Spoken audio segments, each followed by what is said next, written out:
Jethwani case ఎలా స్పందిస్తారు madam? గతంలో వైసీపీ ప్రభుత్వం ఏమో జరిగింది అని చెప్పి ముగ్గురు ఐపీఎస్ సస్పెండ్ చేశారు. అందరికీ నమస్కారం అండి. యాక్చువల్గా ఆవిడ సినీ నటి అయిన జత్వాని గారి అసలు రంగు మేము ఆ రోజే చెప్పడం జరిగింది. అయినా ఆ జత్వానీని వెనకేసుకొస్తూ ఈ హోంమంత్రి గారు, ఈ ప్రభుత్వము ఎంత రాచమర్యాదలు చేసిందో ఈ రాష్ట్ర ప్రజలందరూ కూడా చూశారు. స్పెషల్ ఫ్లైట్లు వేయడం అయితేనేమి, 5 స్టార్ హోటల్స్లో ఆవిడని పెట్టడం అయితేనేమి, అలాగే కొత్త డ్రెస్సులు ఇవ్వడము, అలాగే సెక్యూరిటీ అందించడం, ఇన్ని చేశారు. ఎందుకు? రెడ్ బుక్ రాజ్యాంగం అమలు చేసి కక్ష సాధింపులు చేయడం, పోలీస్ అధికారులని కక్ష సాధింపులు చేయడం కోసం ఆ రోజు ఆ విధంగా చేశారు. కానీ ఆవిడ అసలు రంగు, జత్వాని అనే ఆమె తాలూకు అసలు రంగుని మేము ఆ రోజే చెప్పాము. దాన్ని ఈరోజు వీళ్ళు ఛార్జ్ షీట్లో పేర్కొనడం జరిగింది.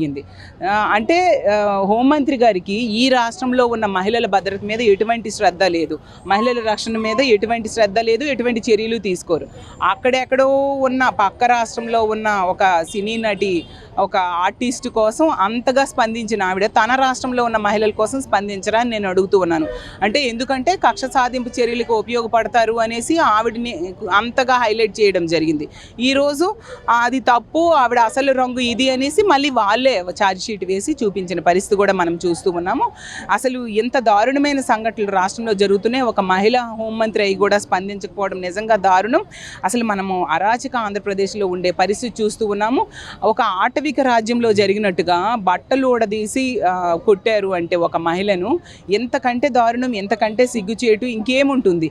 నిజంగా ముఖ్యమంత్రి గారు సిగ్గుపడాలి, హోంమంత్రిగా అనిత గారు సిగ్గుపడాలి.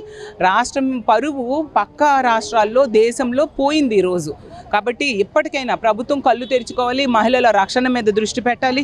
ఈరోజు రోజుకి 4 మంది మహిళల మీద హత్యలు, అత్యాచారాలు జరుగుతున్నాయి. 70 మంది మహిళల మీద అఘాయిత్యాలు జరుగుతూ ఉండే పరిస్థితి చూస్తూ ఉన్నాము. పోలీసులు ఎంతసేపు రెడ్ బుక్ రాజ్యాంగం అమలుకి వాడడం వలన ఈరోజు పోలీసుల పనితీరు కేంద్ర హోంశాఖ నివేదిక నేను ఇవ్వడం జరిగింది, 26వ ర్యాంకుకు పడిపోయింది. అంటే ఎంత సిగ్గుచేటు. గతంలో జగన్మోహన్ రెడ్డి గారు ముఖ్యమంత్రిగా ఉండేటప్పుడు పోలీసుల పనితీరులో మొదటి ర్యాంక్లో ఉంది మన రాష్ట్రం. ఈరోజు 26వ స్థానానికి పడిపోయింది. గతంలో మనం చూసాం, ఎమర్జెన్సీ కాల్ సెంటర్ రెస్పాండ్ అయ్యే టైం కూడా 26 నిమిషాలు ఉంది, దేశ యావరేజ్ 18 నిమిషాలు ఉందని హోంమంత్రి అమిత్ షా గారు లెటర్ రాసి చేవాట్లు వేయడం జరిగింది. అలాగే బిఎన్ఎస్ఎస్ చట్టాల అమలు తాలూకా ఎలా జరుగుతుంది అనేసి కేంద్ర హోంశాఖ నివేదిక విడుదల చేస్తే రాష్ట్రాలు, కేంద్రపాలిత ప్రాంతాలు కలిపి 36 ఉంటే మన రాష్ట్రం 36వ స్థానంకి దిగజారిపోయిన పరిస్థితి. సో ఈ విధంగా కూటమి పాలనలో పోలీసుల్ని ఎంతసేపు కక్ష సాధింపు చర్యలకే వాడుతున్నారు తప్ప వాళ్ళ విధులు వాళ్ళు నిర్వర్తించే పరిస్థితి ఈ రాష్ట్రంలో లేదు. అలాగే మన గుంటూరు విషయంలో కూడా మనం తీసుకుంటే ఈ ఎమ్మెల్యే మాధవి గారు అంటారు పోలీసులు తప్పు లేట్ అవ్వడానికి కారణం అంటారు, పోలీసులు అంటారు ఎమ్మెల్యే చెప్పాకే మేము అరెస్ట్ చేశామంటారు. అంటే ఎమ్మెల్యే చెప్తే కానీ చర్యలు తీసుకోరా? సామాన్య ప్రజలు కంప్లైంట్ ఇస్తే మీరు చర్యలు తీసుకోరా అని నేను అడుగుతున్నాను. ఎప్పటికైనా దీనికి నైతిక బాధ్యత వహించి, ఇన్ని సంఘటనలు వరుసగా జరిగాయి. గుంటూరు సంఘటన అవ్వచ్చు, నిన్న మైలవరంలో మహిళ మీద దాడి అవ్వచ్చు, అలాగే కడపలో బద్వేలులో ఒక మహిళని జాకెట్ చించి తెలుగుదేశం పార్టీ కార్యకర్తలే కొట్టిన పరిస్థితి. అలాగే నెల క్రితమేమో కావలిలో మనం చూసాం, ఒక గిరిజన మహిళను వివస్త్రం చేసి దాడి చేసిన పరిస్థితి. చంద్రబాబు నాయుడు గారి సొంత నియోజకవర్గంలో మహిళని చెట్టు కట్టి కొట్టిన పరిస్థితి చూసాం.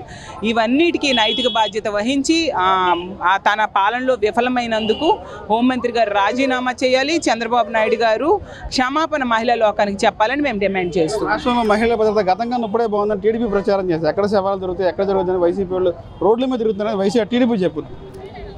మీకు క్లియర్గా అర్థమవుతుంది కదండి. జగనన్న టైంలో పోలీసుల పనితీరులో మొదటి ర్యాంక్లో ఉండేది, ఇప్పుడేమో 26వ ర్యాంకుకు పడిపోయింది. అలాగే చంద్రబాబు నాయుడు గారి నివేదికలోనే మన రాష్ట్రంలో క్రైమ్ రేట్ పెరిగింది, 11 జిల్లాల్లో క్రైమ్ రేట్ పెరిగిందని తెలియజేయడం జరిగింది. అలాగే బిఎన్ఎస్ఎస్ చట్టాల అమలులో కూడా మన రాష్ట్రం 36వ స్థానానికి పడిపోయిందనేసి కేంద్ర హోంశాఖ నివేదిక ఇచ్చింది.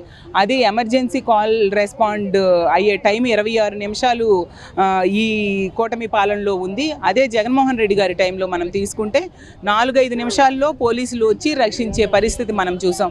స్పష్టంగా నివేదికలతో మేము చెప్తూ ఉన్నాము, ఎంత దారుణంగా లా అండ్ ఆర్డర్ గాలికి వదిలేశారు, లా అండ్ ఆర్డర్ కాపాడడంలో వీళ్ళు విఫలమయ్యారు అనే విషయాన్ని స్పష్టంగా మేము తెలియజేస్తూ ఉన్నాము.